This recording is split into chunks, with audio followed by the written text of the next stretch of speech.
Taiwan calling Chinese military drill footage into doubt. Questions rise over where the video came from and exactly how close Beijing's troops got to a group of disputed islands. A delayed weapons test successfully launched. On the roster, the U.S. Minuteman III ballistic missile and tensions in the Taiwan Strait. Unusual drought hits China's Yangtze River, triggering power shortages and hitting Apple suppliers. It's the country's worst heat wave in 6 decades. Nearly 150,000 tourists trapped on vacation. De facto lockdown orders hit South China. Protests erupt. And 400 million Chinese people quit the Chinese Communist Party. We answer your questions about how they did it.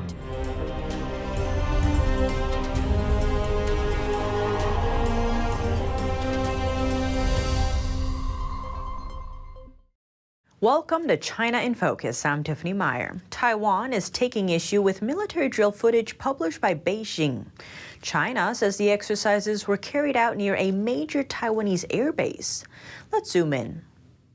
Taiwan accused China of exaggerating their claims about military drills on Tuesday, after the Chinese military published footage of drills near the Penghu Islands. The islands are strategically located and home to a major Taiwanese airbase. They're only about 30 miles to the west of Taiwan. But Taiwanese authorities said it wasn't true that Chinese forces had got that close. Beijing carried out military exercises around the island this month after visits by U.S. House Speaker Nancy Pelosi and a U.S. delegation led by Senator Ed Markey. He and 5 other lawmakers toured Taiwan on Sunday and Monday. China responded to Pelosi's visit with test launches of ballistic missiles over Taipei for the first time. Beijing considers Taiwan part of mainland Chinese territory and has threatened to take it over by force. That's despite the Communist Party never having ruled Taiwan. The Chinese military released its alleged Penghu Islands video on Monday, apparently taken by the Chinese Air Force. But Taiwan's Air Force Vice Chief of Staff for Operations, Teng Pei-lun, called it Chinese information warfare, adding he had no comment on who had taken the video. Teng also said Taiwan had a real-time grasp of what was going on in the skies, and that Chinese aircraft had been closer to the north and southwest of Taiwan. Meanwhile, on Tuesday, China imposed sanctions on 7 Taiwanese officials it accused of being independence diehards, drawing condemnation from the island. One of them is Taiwan's de facto ambassador to the U.S., Xiaobi Kim. The other 6 are Taiwan-based politicians. In related news, the U.S. successfully tested a Minuteman III intercontinental ballistic missile. That's according to a statement from the U.S. military Tuesday. It also added that the test had been delayed to avoid escalating tensions with Beijing over Taiwan. China sent warcrafts and missiles into the Taiwan Strait after the U.S. House Speaker Nancy Pelosi visited the island, which Beijing claims as its own territory. The U.S. military says the test showed its readiness of nuclear deterrent, specifying the test was not triggered by any specific global event. The nuclear-capable Minuteman III is key to the U.S. military's strategic arsenal. The missile has a range of over 6,000 miles. That means if launched from Alaska, it could reach almost all major cities in East Asia, including those in China. Plus, it can travel at approximately 15,000 miles per hour. That's about 20 times the speed of sound. The same day the U.S. military confirmed the test, defense ministers from the U.S. and Japan spoke on the phone. The 2 parties strongly condemned China's ballistic missile launch nearby Taiwan and confirmed close U.S.-Japan cooperation. Rare action from Germany. The nation's government announced a move that would go towards countering the Chinese Communist Party. The German Defense Ministry is planning a joint air exercise this week in the Indo-Pacific region. It's called Rapid Pacific 2022. The operation will be joined by Australia, Japan, South Korea, and Singapore. It's the first time since World War II that German warplanes are heading to the region. The German Air Force will send 3 multi-role tanker transports, 4 Airbus tactical transporters, and about 250 Air Force personnel. The country's Air Force has 2 exercises in Australia planned first. It'll then travel to 3 other countries and is scheduled to arrive in Japan at the end of September. The exercise comes amid growing military threats from Beijing in the area surrounding Taiwan. Tensions between China and Taiwan are still going strong, but another source of conflict is also cropping up in the region. Members of Japan's governmental cabinet visited a shrine that honors fallen soldiers. But the trip angered China and South Korea, 2 of the nations Japan invaded during World War II. The news comes as Japan's prime minister vows that his country will never again wage war. Here's a closer look. Japan's Prime Minister Fumio Kishida vowed that his country would never again wage war on the anniversary of the country's World War II surrender. That as members of his cabinet visited a shrine that honors war dead, angering South Korea and China. Kishida's pledge was delivered at a national memorial service on Monday, attended by the emperor and 592 family members of victims of the conflict. We will never again repeat the horrors of war. I will continue to live up to this determined oath.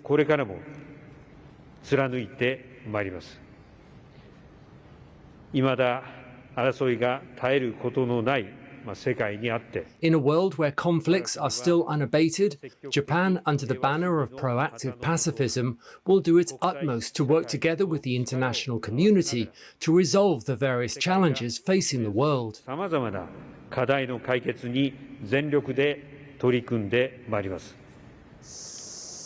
The anniversary of Japan's surrender is traditionally also marked by visits to Tokyo's Yasukuni Shrine. It is seen by South Korea and China as a symbol of Japan's past militarism. Visits by Japanese leaders infuriate neighbors that suffered at the hands of Japan before and during World War II. Among others, Yasukuni honors 14 Japanese wartime leaders convicted as war criminals. Kishida faced a tricky balancing act, hoping to avoid irking neighbors while keeping happy the more right-wing members of his conservative Liberal Democrat Party. According to Japanese news agency Kyodo, Kishida sent an offering to the shrine without visiting, as he did during recent festivals at the shrine. But unlike his predecessor Yoshihide Suga and Abe in 2020, Kishida made an oblique reference to Japan's wartime actions, saying the lessons of history are graven deeply on our hearts. Despite that, South Korea and China denounced the visits to the shrine. A spokesperson for South Korea's Ministry of Foreign Affairs said the Korean government is urging Japan's responsible people to face history and show humble reflection and genuine reflection on the past through action.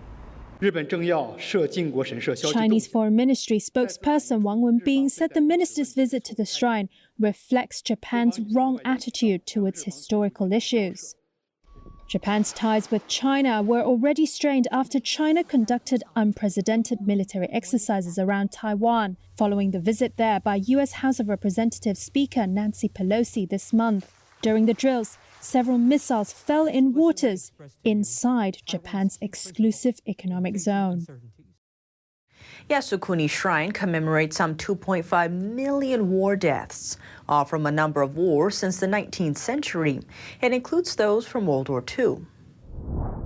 The decades-long dispute between China and Japan is often attributed to conflicts left over from the Sino-Japanese War. But the issues go beyond that. They have to do with territorial issues over a group of small islands in the East China Sea. As tensions rise around Taiwan, neighboring Japan is looking to boost its own security. To do it, the country's ruling party aims to double defense spending to 2% of its GDP over the coming years. That would total over $70 billion. The plan marks an unprecedented move since the end of World War II. China is sanctioning another Western politician for visiting Taiwan after U.S. House Speaker Nancy Pelosi. China's foreign ministry said on Friday it had imposed sanctions on Lithuanian Deputy Minister for Transport and Communications. And Beijing would also suspend engagement cooperation on transportation with the Baltic country. Lithuania's deputy minister paid a 5-day visit to Taiwan last week, closely following Nancy Pelosi's trip. In response to Pelosi's visit, China launched large-scale military drills around Taiwan, slapped sanctions on Pelosi, and put trade restrictions on its dealings with Taiwan. But that didn't deter the Lithuanian politician from sharing on Twitter that she had visited 3 cities and 2 seaports on the island and had 14 meetings there. She called the trip a productive week, and she was looking for more ways to cooperate with Taiwan. Lithuania has been bolstering its relations with Taiwan since last year. That's after it decided to allow Taiwan to open a de facto embassy in its capital, Vilnius. The move held special significance as the office was opened under Taiwan's name. That's in contrast to de facto Taiwanese embassies in other countries, which carry the name of Taiwan's capital, Taipei. They're also not referred to as embassies and are instead called Taipei Economic and Cultural Representative Offices. Those measures aim to pacify Beijing, which considers Taiwan part of China, and is staunchly opposed to anything that recognizes Taiwan as independent. That said, Lithuania's decision infuriated Beijing and led a major drop in Lithuanian exports to China during the first 3 months of this year to almost zero. But exports to other countries have increased. The country's foreign minister wrote last week that pressure from China inspired Lithuania to diversify. In the last 6 months, the country has increased its Indo-Pacific exports by 60% and overall exports by 27%. More European countries are distancing themselves from the Chinese Communist regime. Latvia and Estonia have announced their withdrawal from the cooperative group between Beijing and East Europe. The decision follows Lithuania's departure last year. According to Latvia's foreign ministry, remaining in the China group no longer serves the country's strategic goals in the current international climate. Both Latvia and Estonia have stated that their future relations with China will parallel respect for human rights and a rules-based international order. Cooperation with China remains for the 14 countries still in the group, including Greece, Hungary, and Poland. Factory shutdowns, power shortages, record low water levels. The heat wave scorching China is now having a ripple effect. We look at how some Apple and Toyota suppliers are getting hit. Apple suppliers and a Toyota motor plant in China have been hit by planned power outages. That's as multiple provinces in southern China are trying to ration electricity to ease pressure on the power grid. In China's southwestern Sichuan province, authorities ordered all factories to close for 6 days. The move was to make sure there's enough electricity for residential use. But Sichuan is also a critical region for the country's manufacturing, and 2 Apple suppliers run plants there. One of them, called Foxconn, assembles iPads and Apple Watches. Another makes panels that form the device's light-up screens. Automaker Toyota also has a plant in Sichuan. The factory is suspending its operations until Saturday. In the meantime, China is dealing with its worst heat wave in 6 decades. Right now, temperatures are surging past 100 degrees Fahrenheit in multiple provinces. The increasing demand for air conditioning is weighing on the power grid. On top of the extreme heat, there's drought. China's famed Yangtze River is feeling the effects, reflected a record low water level because of a lack of rainfall. It's especially unusual because August is normally part of China's flood season. The river stretches from Tibet to Shanghai, reaching about a third of China's population. Trouble is brewing in paradise, or at least on one Chinese resort island. COVID-19 cases are popping up in China's Hainan province. The province is home to Sanya City, a popular seaside vacation spot. But for over a week, the area has been under what the authorities call static management, a policy basically equivalent to lockdown orders. Official data says about 150,000 tourists are affected province-wide, with over half of them in Sanya. Stranded tourists have started gathering to protest, demanding that they be allowed to go home. A video posted on Monday showed a large group protesting outside a hotel. During the de facto lockdown, tourists also carried another burden, paying for their mandatory extended stay. That means dealing with high food and hotel prices for much longer than they budgeted for. Some have been pleading with hotel management for help. But instead of finding a solution, some ended up being taken away by police. But a woman in the crowd showed no fear, asking the police, "Take us all away if you can. What have we done to deserve this?" In growing tensions of protests, local authorities signaled on Sunday that tourists may return home with local approvals. According to an anonymous local COVID control worker, tourists need to apply with required documents and test results for a permit to leave and pay for the return trip out of their own pockets. A Chinese National Health Committee officer said the situation in the province is severe and complex, adding that over 10,000 medical staff from almost 20 provinces have been sent to Hainan to aid the pandemic control. Chinese Communist Party leader Xi Jinping has held firm to China's zero COVID-19 policy. It's a zero-tolerance strategy that mandates mass testing and lockdown orders to immediately halt the spread of infection. But the policy has led to social and economic consequences.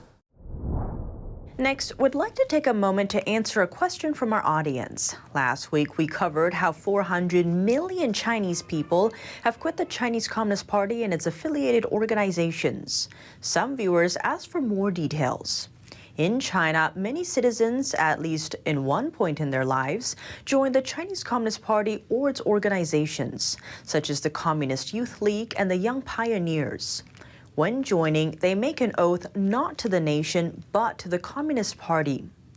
Quitting the CCP refers to separation from the party by renouncing the oaths made to the regime, and it can be done in several ways. Anyone looking to quit can do so at tuidang.org. Volunteers at local service centers around the world can also help submit names and the organizations joined to quit the CCP database. Most people who quit use a pseudonym to protect their identity and to keep themselves and their families in China safe. The movement to quit the Communist Party began 18 years ago. Since then, more than 400 million Chinese people have since walked away from the party and its affiliated organizations. That's all for today's China in Focus on YouTube. We're now sharing a shortened version of our program here after being demonetized for more than a year. Here's what to look out for in our second half. Authorities are calling San Diego the fentanyl epicenter as they fight to stop the drug from flowing into the country. But where is it coming from? And a woman in Southern California is calling for her husband's release. He's a human rights lawyer in China who vanished in the country 5 years ago. The full episode is available on our partner platform, Epoch TV. To sign up, click the link down below. Thanks for watching China in Focus. I'm Tiffany Meyer, and see you tomorrow. Presenting the heritage of traditional Chinese martial arts, promoting martial ethics, and reviving the true tradition. The 2022 NTD International Traditional Chinese Martial Arts Competition preliminaries will be held in New York and Taiwan. On August 28th, the finals will be broadcast live online worldwide. Registration hotline 188-477-9228. For more information, please visit martialarts.ntdtv.com.